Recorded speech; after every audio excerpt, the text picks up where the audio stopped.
Hey, it's Dave Coogan. I'm here to talk to you again about the Cambridge Companion to American Prison Writing and Mass Incarceration. Let me focus on that last word, writing. Writing is linear. Letters, words, phrases, sentences. We write in lines. We swim toward meaning. But what do you do if you're in prison treading the waters of despair, rising past your shoulders? What if you're drowning in an undertow of hopelessness and no one has thrown you a lifeline? Would you believe people in prison have been writing their own lifelines ever since mass incarceration began in the 1970s? Those saving lines have changed over the last 50 years as conditions in prisons have gotten worse, along with the conditions in society that lead people into the system. And I'm going to get into that story at the book launch, Wednesday, December 3rd at 5:30 at the Richmond Public Library, 101 East Franklin Street. But this is not a story I can tell alone. Liz Canfield will be there to tell a part of it.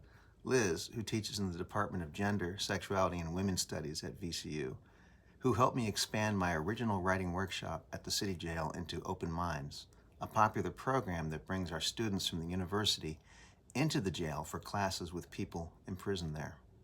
Liz, who has co-authored a chapter in this book on women's prison zines, co-authored with Becca Ringel. Liz will be there to talk about that chapter and the ways women have pulled each other out of the sea of incarceration with zines they make and circulate amongst themselves. She and Becca write from that chapter. By offering a connection to the wider LGBTQ plus community and a space for personal expression, zines became tools of survival and resistance.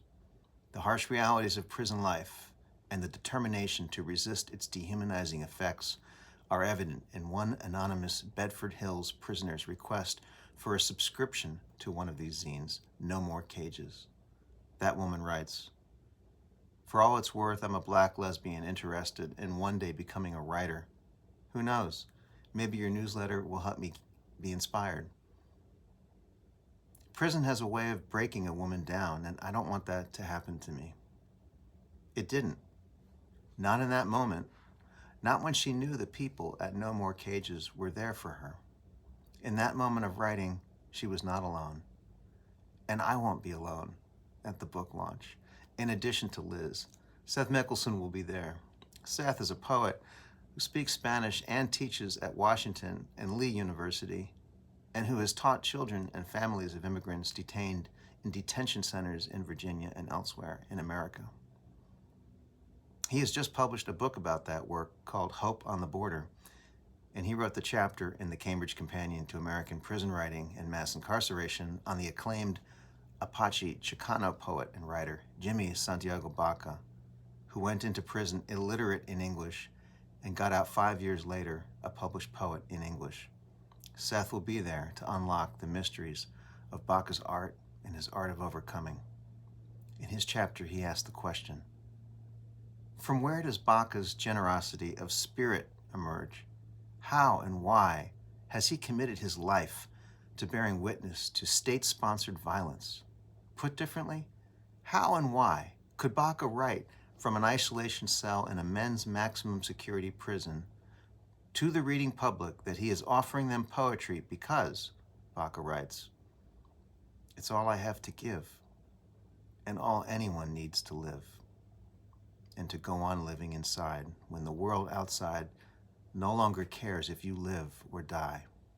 Remember, I love you.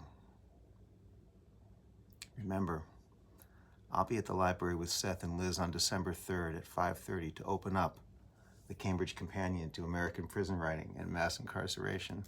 Hope to see you there.